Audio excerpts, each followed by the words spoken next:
YouTube, what's going on, consumer reviews and DIYs here, back with another video. And today we're actually doing a follow-up product review, and this is going to be on the NexPow air inflator. I did a review on this product probably not quite a year ago. I say probably about 9 to 10 months ago, and seen a lot of comments on the product. Seeing that some people got a product that just didn't function properly. So what I'm doing is I am doing a update product review on this air inflator. I have not used it myself a lot. I've only had to use it a handful of times. So it's been sitting out, in my vehicle in the hot sun during the summer. So I didn't really know what to expect. So we're going to power it on, we'll test it out, make sure it still functions properly. So for it to be sitting in my vehicle so long, I am surprised that I still have 2 cells on the battery life. Now this goes up to 3 cells, but it looks like it's been holding a charge, or it appears that it's been holding a charge all of this long time that it's just been sitting out in the heat. Also, there was a comment, and shout out to you, my guy, for the comment. Was wondering, how do I troubleshoot these LED lights? They are stuck on. I can't get them to turn off. Even though you power the device off, they're still on. And so the way that you ensure that those LEDs are cut off is just to hold the mode button, the M button right there on the front. So you can hold the M button and it will turn them on, and they will stay on even if you cut the device off. And you can hold the M button to turn them off, and it'll turn them off. So again, shout out to you for the comment. Just wanted to make sure I mentioned that in the update video. It's one of those weird quirks with the device. I also would like to check to see if the device charges up still after sitting out there in the sun for the summer, and it appears that it is charging. We can see the battery cells blinking, which is a good sign. All right, so I'm not gonna let it stay on the charger, but let me go ahead and take it off, and then we'll go outside to go ahead and start our testing.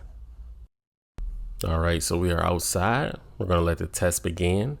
Now, I don't really need air in any of the tires, so what I'm gonna do is I'll just let some air out. I'll see if I can get the air pressure down to maybe, I don't know, in the 20s. These tires normally hold about 30. I run them on 30, 35, 36 PSI. So if we get it down to 20, 22, I think that'll be a pretty good test. We'll be adding between 10 to 15 pounds of pressure just to see how the device does. If we notice any hiccups or if there are any issues after almost a year of ownership. So just letting the air out. So let me finish letting this out, and then I'll get back with you. All right, so now I think we're in a good space, and you can clearly see that I let a good amount of air out the tire, and we are measuring, okay, this is good, right around 23 and a half pounds of pressure. So the goal is to get this back up to about 35, 36 pounds of pressure. So this will be our first test. Let's go ahead and let it run. All right, so we are moving strong. One thing to note is that I started off with 2 battery cells, and now we've been reduced down to 1 battery cell. That's just something to note. We are, however, increasing in the pounds of pressure in the tire. So now we're at 24 and a half. So it seems to be functioning properly. Nothing really to report. We moved up to 25. So I think we're in a good space, 25 and a half. And again, this has just been sitting, has not been charged in quite some time. So it's surprising that it is actually still putting out, even with that being the factor. Tire's still looking a little bit low, but we'll give it a little bit of time. By the time we get to our goal of about 35 pounds of pressure, we should be good to go. It is concerning that 1 cell. Not sure if we are going to make it, but we'll just keep on pushing through. Now we're up to 27 pounds of pressure, 27 and a half. I don't know, we may be good. All right, so it looks like we went backwards a little bit.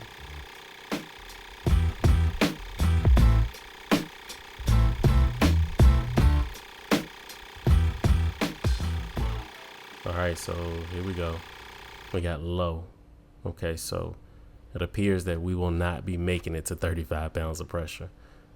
We got the low indicator and the device shut off, but you know, sometimes that could just be a warning, similar to how when your gas light warning comes on, you can still push it about 15-20 miles. So let's go ahead and keep going and see if we can get a little bit more out of this. We can at least get to 31, 32. We should be good, but we got the low indicator again and the device is shutting off. So obviously we're not getting any further with this. So what I want to do is I will take it back in the house.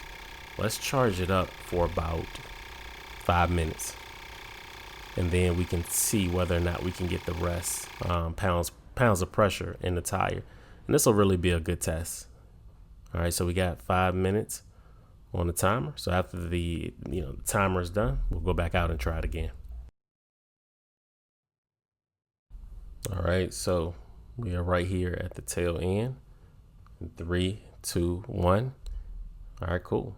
So we are done. We're going to go ahead and unplug the tire inflator. We'll go ahead and take it outside and then we'll try again. We'll see what we can get off 5 minutes of charge. So we got it plugged up. So we got 2 cells again, and instantly as I hit the button to get the air to start going into the tire, we drop back down to 1 cell, which I guess is expected. I guess 5 minutes just really didn't do too much for it. So let's see how far we can get, and we didn't get anywhere. Basically, we may have gotten a half a pound of pressure out of that 5 minutes worth of charge. So what this tells me is that I'm not going to just be able to charge it up for 5-10 minutes. So I took it in the house, charged it up for 30 minutes. I won't bore you with the process, but it's been charging up for 30 minutes. So with that being said, I'm going to take the air inflator back outside and see if we can get the remaining 5 to 6 pounds of pressure with the 30-minute charge. So again, this is a 30-minute charge. We're at 29. We're really not that far away. So instantly the cell dropped. The second battery cell dropped again. Now this is after a 30-minute charge. All right, so let's see if we can still make it to 35 pounds of pressure. And no, we probably made it a half a pound to a pound before the device cut off again. So it's obviously so low that 5 minutes, 30 minutes isn't going to do what we need it to do. And so what I'll do is I'm gonna just go ahead and plug it up, charge it. We'll charge it overnight, and then in the morning we'll go out and we'll test it out to see if this is a issue with just me not allowing it to charge long enough because it's just discharged that much, or am I having a product issue after around 10 months of ownership. So I'm checking back in with you guys. It's probably about 9 p.m.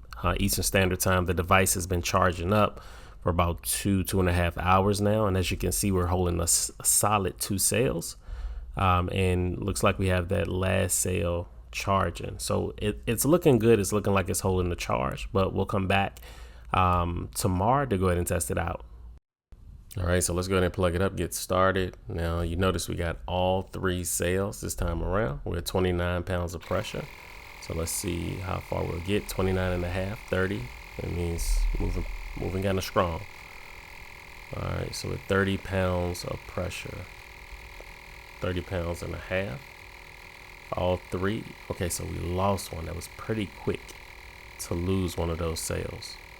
All right, we're at 31.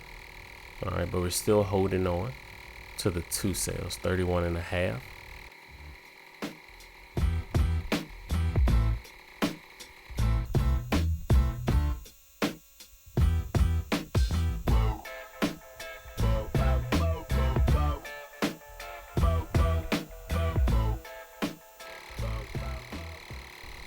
All right, guys, so it looks like we are almost at the 35 mark, and as you could hear, the device cut off automatically as expected.